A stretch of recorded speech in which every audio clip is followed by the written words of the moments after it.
What's up, spooky people? I wanted to apologize real quick for missing last week's episode.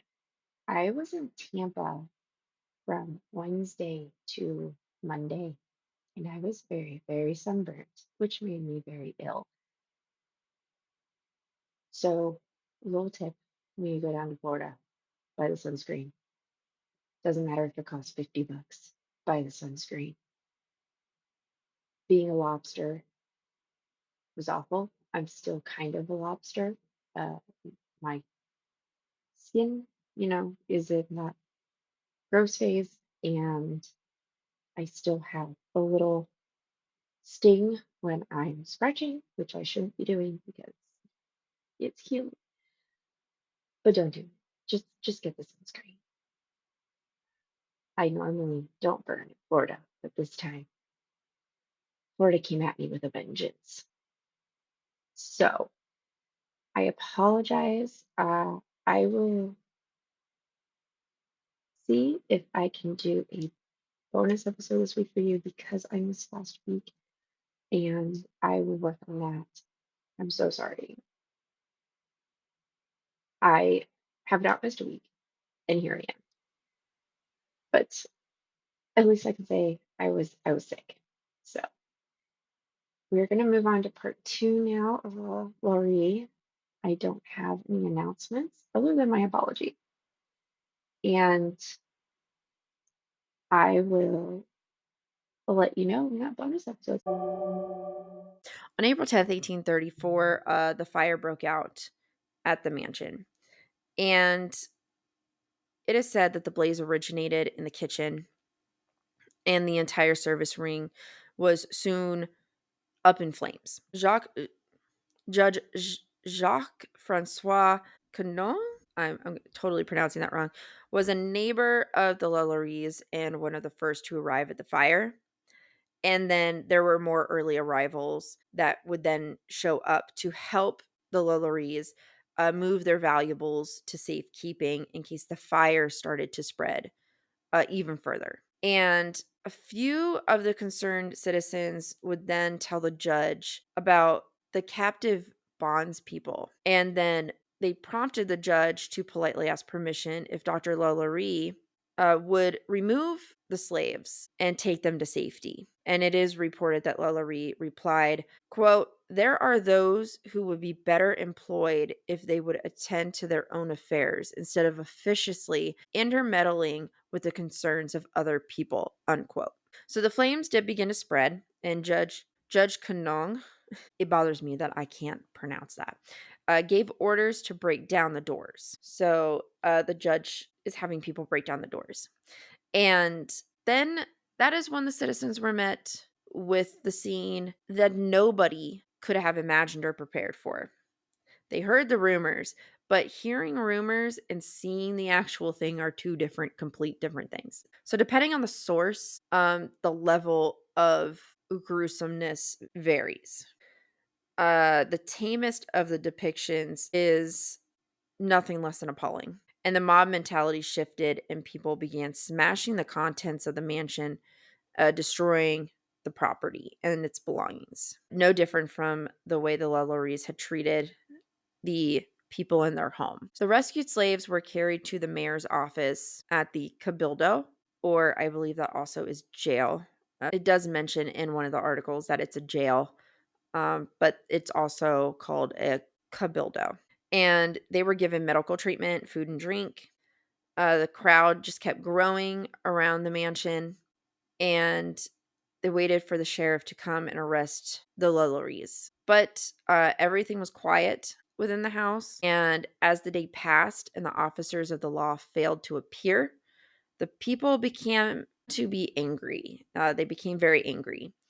And LaLaurie's enslaved coachman, Bastian, arrived with her carriage, and she got in, and they ran along the bayou to Lake Pontchartrain, and the newspapers reported that her successful escape found the hands of justice. And the populace attacked her empty house. They smashed furniture, china, crystal, works of art, wrecked the floors, stairs, wainscoting, broke windows, dismantled the iron balconies, and continued their assault on the roof. Quote, nearly the whole of the edifice had been pulled down. The newspaper corroborates by what other witnesses have stated. And the day of the fire, Judge Kanonga made a disposition before Judge Gallion Preval of the parish court. A sworn statement was published in the Bee, which was a paper at the time, on April 12th, and French consul Armand Salillard submitted an account to the French Minister of Foreign Affairs. Salillard told of his visit to the Cabildo to see the sufferers and described their dislocated heads, legs torn by the chains, and bodies streaked with blood from head to foot from whiplashes and sharp instruments, unquote. A notary, Amédée Ducotel, related that he was one of the men who rushed into the burning building to liberate the victims. Jurist and historian Charles Gaillard said that he had seen the slaves carried out on stretchers and laid under the arches of the portico of the cabildo. They had changed from black to ashen gray and were barely breathing. Jean Bose wrote to Stigimi again. He referred to the, quote, cruel and barbarous character, unquote, of Madame LaLaurie. He recounted her escape from the pursuit of justice and the rage of a people who gathered by the thousands, and described how that evening he heard the cries of riot and the fracas that accompanied the destruction of the mansion.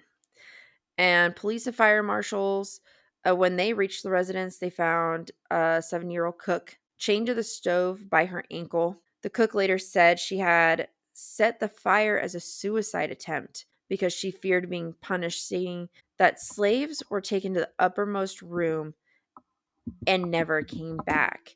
It was also recounted by Martineau that LaLaurie kept her cook starved and chained to the kitchen stove, beating her daughters when they attempted to feed themselves or others. Also reported in the New Orleans Bee, April 11th, 1834, bystanders that responded to the fire attempted to enter the quarters of those enslaved to ensure that everyone had been evacuated, and they were refused the keys by the LaLauries. So the bystanders broke down the doors, and they found 7 more or less, and they found 7 people, more or less horribly mutilated, suspended by the neck, with their limbs apparently stretched and torn from one extremity to the other, and claimed to have been imprisoned for some months. One of the people who entered the premises was Judge Jean-Francois Coronge, again, mentioned him. And he subsequently disposed to having found in the LaLaurie's mansion, among others, a negress. One particularly harrowing account told of a woman who had been fitted with an iron collar and kept on a short chain. Okay. And she was forced to drag it around. And an old Negro woman who had received a very deep wound on her head, who was too weak to be able to walk. He also said that when he questioned LaLaurie's husband about the enslaved on the property, LaLaurie told him in an insolent manner that, quote, some people better stay home rather than some others' houses to dictate laws and meddle in the other people's business, which is a version of the story circulating in 1836 and then recounted by Martineau, had added that the enslaved people were emaciated and showed signs of being flayed and whipped, and were bound in restrictive postures, and were spiked iron collars that kept their heads in static positions, which just being kept in a static position is bad enough. I understand not being able to move, and that is painful. So then to add on the iron collar that's spiked is a whole new level of static position. And then you've also got flayed with a whip. Like, the woman was sadistic. She was a complete and utter psychopath, also sociopath. And I am pretty sure that the tortures being described are way more tame than what was actually going on. I don't think there are enough words to actually describe what she did to these people.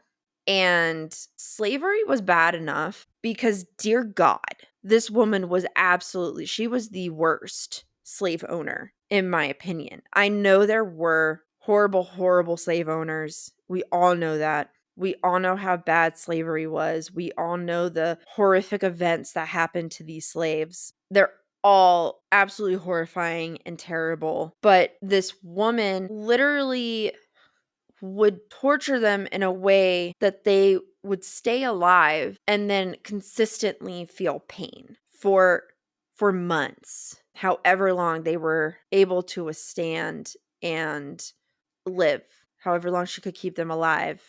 I mean, I'm talking about it and I can't even wrap my head around the horrific scenes that these people discovered in her house. Like, this is a whole new level of just I don't even know. I have no words. There are no words because I feel like any of the words that I can think of are not good enough for what this woman did. What came to my mind was she's like Saw before Saw, but those people didn't get to try to escape. They didn't even get to try to, live, just of the things that she did to them. It's awful. So, anyway, off of my rant, in the attic, they found several enslaved individuals in a state of unimaginable suffering, which I've already said. Malnourishment, mutilated, torturous, restrained positions. Contemporary reports are often sensualized, but scenes are described of human suffering that shocked the conscience. Victims were chained to walls, others confined in cages.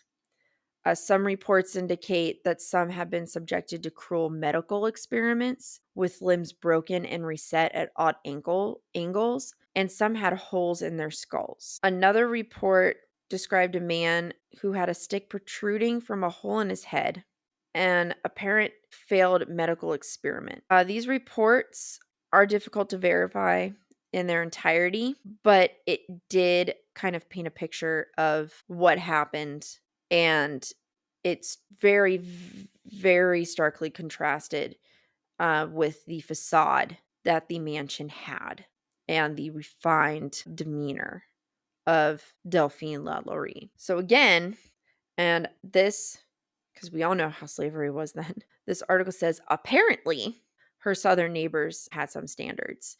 And the treatment of enslaved people. So again, like I said, there's a line and you don't cross that line. They had standards of how you treat your slaves. So a mob gathered in protest after learning about her torture chamber. She and her husband did flee by boat, leaving the butler, who also participated in the torture, and he had to face the wrath of the crowd. The discovery of the abused became widely known, and again, this led to the ransacking and destruction of the burned mansion. Quote, demolished and destroyed everything upon which they could lay their hands, unquote. The sheriff and his officers were called to break up the crowd, but by the time they got there, the mob had left the property and the property had major damage. And quote, scarcely anything remaining but the walls, unquote. Firefighters found seven slaves, and they took them to the local jail, and they were available for public viewing, which is awful. And the Bee, the news source at the time, said that by April 12th, up to 4,000 people had attended to view the slaves to, quote, convince themselves of their sufferings, unquote. I feel like that's like saying the Holocaust never happened. Like, there's the amount of torture these people endured is not something that people just make up, especially at that time. I know we can do it now. We've gotten a little more morbid in society when it comes to the horror genre, but this at that time was like unheard of to even like write about as like fiction. So to having to go like see for yourself if it was true, but you also know 4,000 people, there were probably a lot of people who just wanted to see. They believed it. They just wanted to see. As like entertainment. And they used to do that back then, They used to there's been a couple of cases that they have had a dead person on display for one reason or another for entertainment. The Pittsfield Sun cited the New Orleans Advertiser, and writing several weeks after the evacuation of the quarters of her victims, claimed that two of the enslaved people found in the mansion had died following their rescue.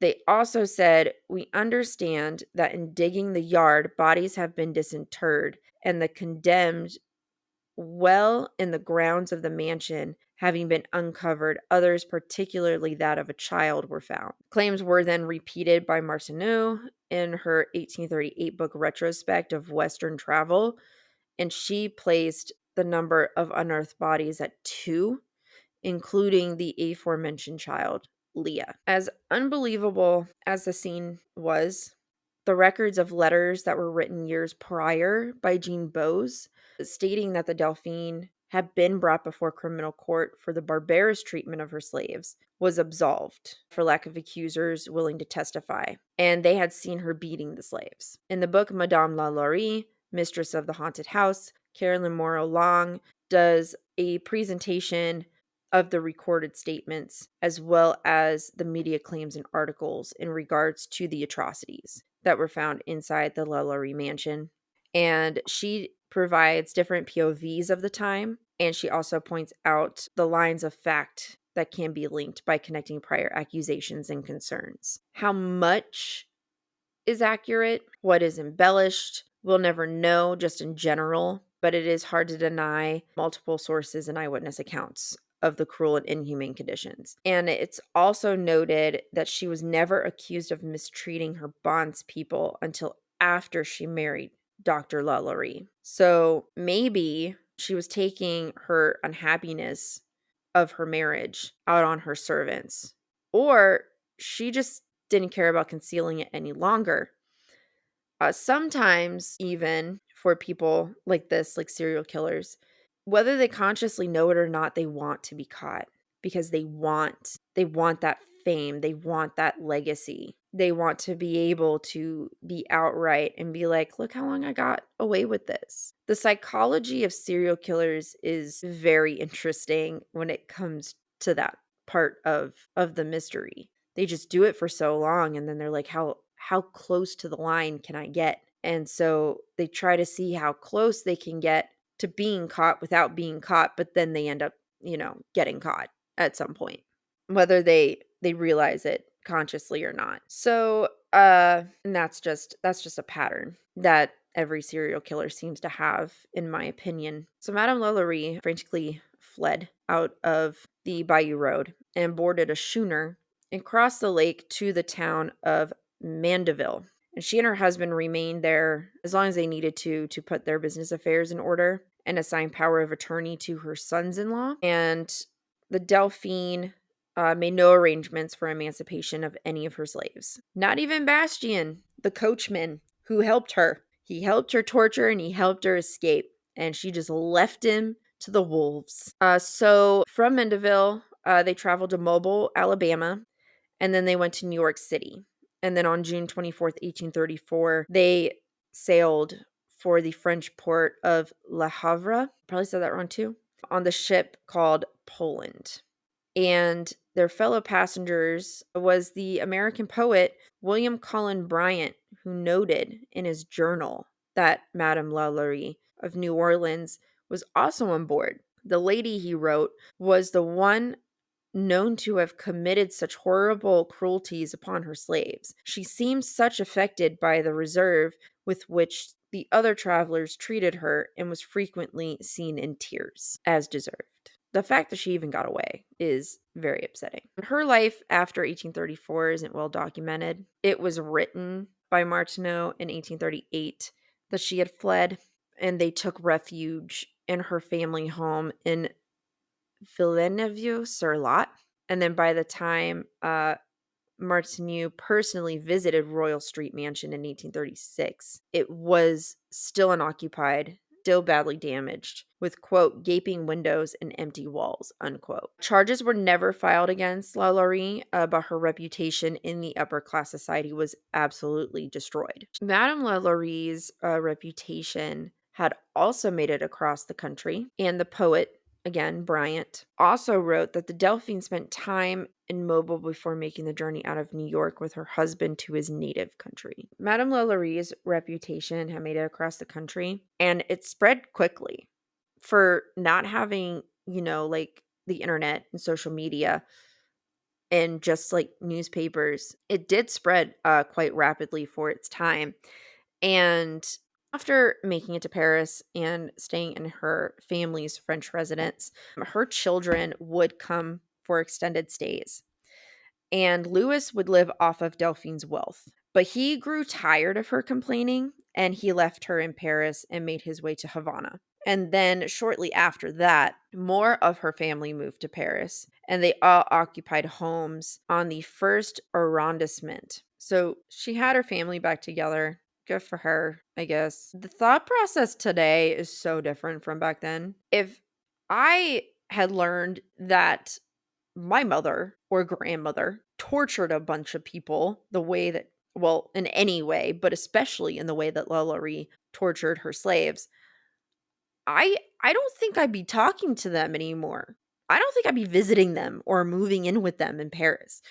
I'm having a hard time grasping the fact that her family still like loves her that much. Maybe it's a high society thing. I don't know. But to me, that's a bit crazy. I guess well, she was rich, so maybe they were worried about their inheritance. But that shouldn't matter.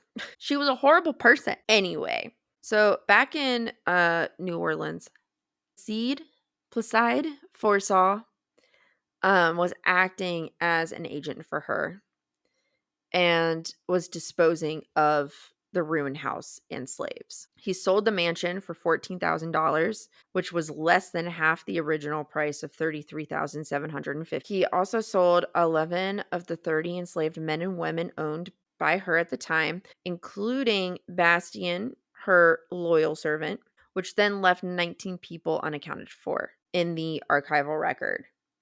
And slaves were property and record keeping was meticulous. So it's really unusual and apparently has sinister implications for not documenting these individuals. And it's suspected that these missing individuals could be her victims, are the ones that were believed to have perished of starvation and abuse, and those saved from the fire, but rendered the unsaleable because of their debilitating injuries. So, I mean, they could have been technically known about and documented, but they're just not 100% sure if those slaves were part of the 30. In Paris, Delphine and her children rented lodgings at several addresses in a fashionable neighborhood near the Church of La Madeleine, and they would frequent health spas in the Pyrenees Mountains.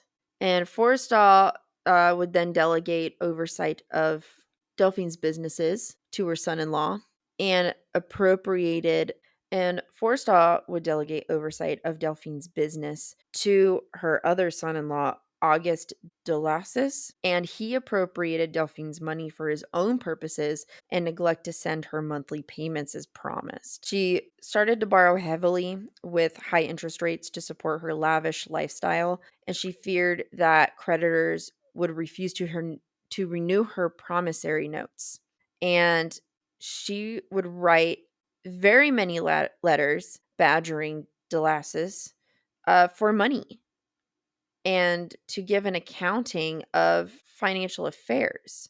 But then she determined to return to New Orleans to resolve the situation in person because nobody was responding. In 1842, Delphine's son, Paulin Blanc, wrote to Delassus that the Delphine was serious about traveling back to New Orleans. Quote, she has been thinking about this for a long time. We comfort ourselves with the hope that moments of bad humor alone could make her nourish such a thought, unquote. And then he would refer to the sad memories of the catastrophe of 1834. He conveyed that he had lived with her and studied her for years and seen that time hasn't changed anything in the indomitable nature, and that by her character, she is again preparing many sufferings for her children.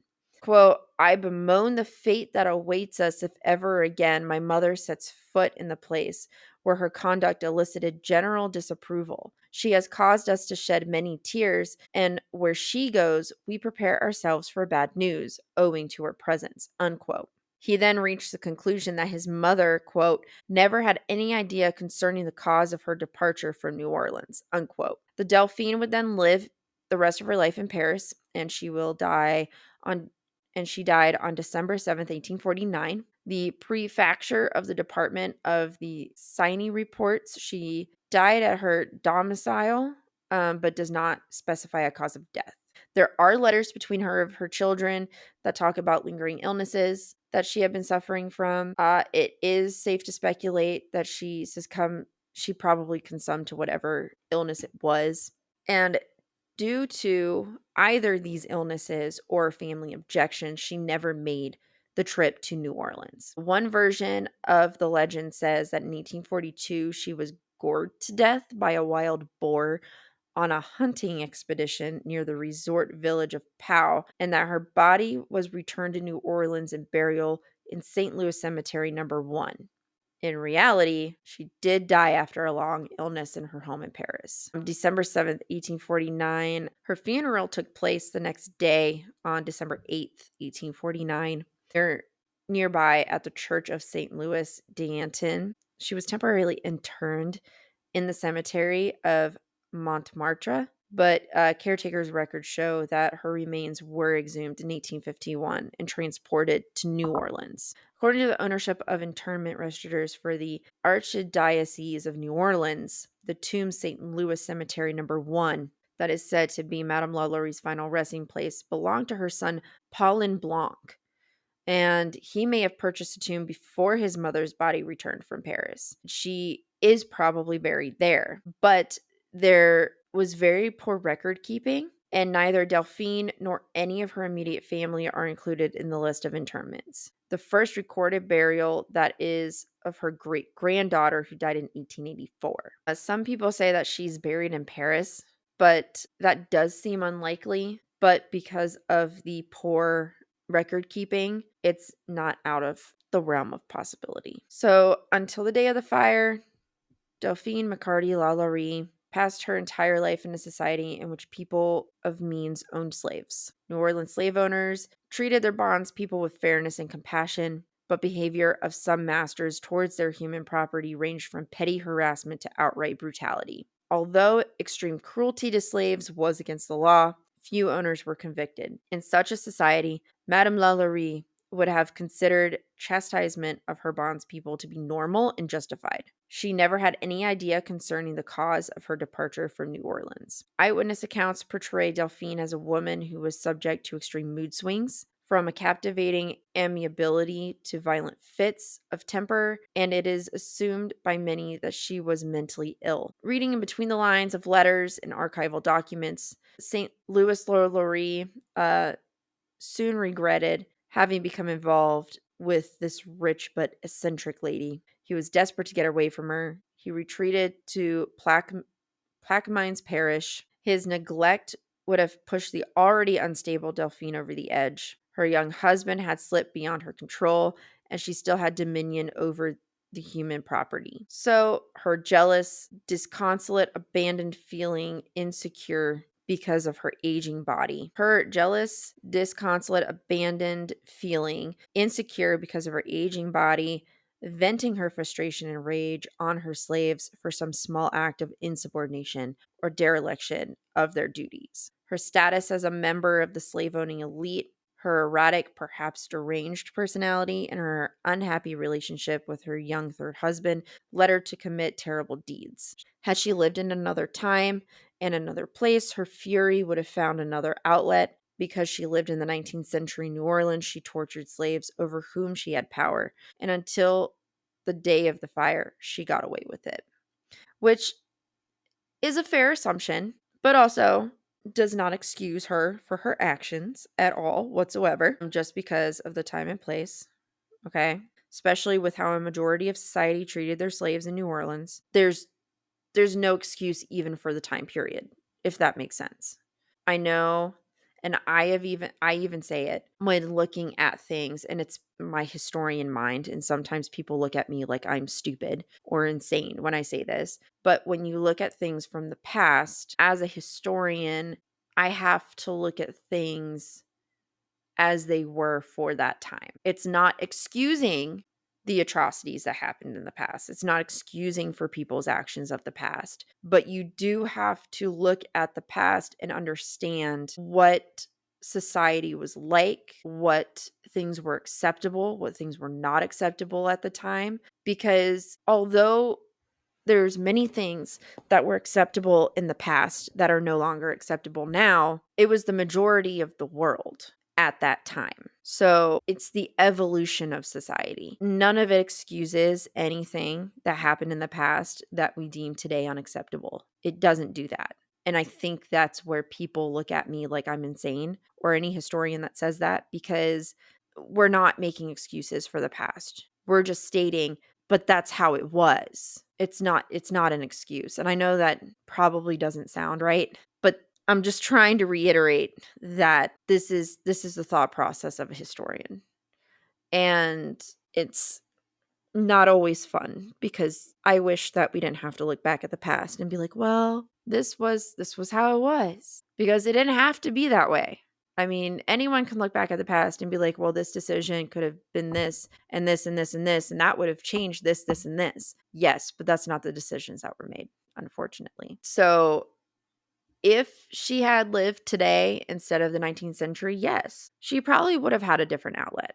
Does that excuse her for her atrocities that she did at that time? No, it does not. Absolutely not. But also, if this is her personality, and this is just my opinion, my hypothesis, so to speak, if she had lived today and she was in the same situation, unhappy marriage, she couldn't control him anymore, he was trying to get away with her, she was insecure, all of the things, she could have possibly either taken it out on her children, she could have taken it out on other people, she could have become an actual serial killer. Especially early 19th century New Orleans with no slaves. I mean, it's still the same whether she lived today or the 19th century. 19th century, it was easier to get away with stuff. She probably would have become a serial killer. And we can talk about Elizabeth Bathory. Elizabeth Bathory was also an awful human being, and she got away with a bunch of stuff for a really long time as well. So, in a time of no technology, no sort of DNA forensics, I think they might have been able to do fingerprints. It was definitely, if they were able to do fingerprints, it was definitely not as good as it is today. Yeah. So July 18 of 1858, fingerprinting became a thing. So they had fingerprinting, but it was definitely not as good as it is now. So there was no way so things were easier to get away with.